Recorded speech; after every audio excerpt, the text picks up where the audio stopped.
একেবারে আমি ঘরে ছিল, কেউ হয়তো ঘরে ছিল এরকম, সেখানে যদি আইস আসে তার করণীয়টা কি হবে? প্রত্যেক ব্যক্তির একটা কনস্টিটিউশনাল অধিকার আছে, এটা 4th অ্যামেন্ডমেন্ট বলা হয়, তার ঘরে যে প্রাইভেসির অধিকার। তো আইস জেনারেলি জুডিশিয়াল ওয়ারেন্ট ছাড়া কারো ঘরে অথবা কারো দোকানপাটে অথবা কোনো ব্যবসা প্রতিষ্ঠানে কিন্তু, অথবা মসজিদ মন্দির যাই হোক না কেন, তারা কিন্তু আসতে পারে না। প্রত্যেকের ব্যবসা প্রতিষ্ঠান হোক, কারো ঘর হোক বা উপাসনালয় হোক, এখানে কিন্তু তাদের একটা প্রাইভেসির অধিকার থাকে, এটাকে বলা হয় protection against search and seizure. Police বা আইস চাইলে যে কোনো ব্যক্তির বাসায় কিন্তু ঢুকতে পারে না unless there is a judicial warrant. এসব ক্ষেত্রে যদি কারো বাসায় আইস আছে, তাদের বলা উচিত যে আপনার কোনো ওয়ারেন্ট আছে কিনা।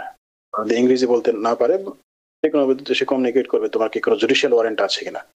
সে জুডিশিয়াল ওয়ারেন্ট না দেখাতে পারে, তাহলে কিন্তু তার বাসায় ঢোকার অধিকার আইসের নেই। সুতরাং এই দরজা খুলতে বাধ্যতা যদি কারো বাসায় আসে। আর যদি জুডিশিয়াল ওয়ারেন্ট থাকেই, সেক্ষেত্রে আসতে পারবেই। আর সেক্ষেত্রে তার উচিত হবে না কোনো কাগজ স্বাক্ষর দেওয়া, যদি সে এটা না বোঝে। বিশেষ করে অনেক সময় কিছু কাগজ আছে, সে সাইন করলে হয়তো বা তার নিজের ডিপোর্টেশনকে নিজেই কনসেন্ট দিচ্ছে, এরকম কিন্তু হতে পারে এবং তার একটা ক্ষতি হতে পারে। সুতরাং কোনো কাগজ না বুঝে তার সাইন করা ঠিক হবে না। এবং প্রয়োজনীয় কাগজপত্র যেগুলো আছে, যেমন পাসপোর্ট, গ্রিন কার্ড বা ওয়ার্ক পারমিট বা অ্যাসাইলাম কেস ডিপেন্ডিং থেকে অ্যাসাইলাম রিসিট, এগুলো সাথে রাখা উচিত, যাতে তাদেরকে শো করতে পারে এবং আইস যাতে কনভিন্স হয় তাকে অ্যারেস্ট না করে।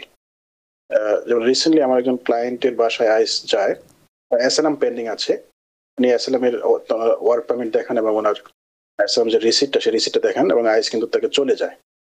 তাকে ভবিষ্যতে বলে তুমি আইসে কোনো অ্যাপয়েন্টমেন্ট থাকলে তুমি হাজির হওয়া, তাকে কিন্তু অ্যারেস্ট করে নি। একটু জিনিসগুলো একটু সচেতন ভাবে মোকাবেলা করলে কিন্তু অনেক কিছু থেকে অ্যাভয়েড করা যায়।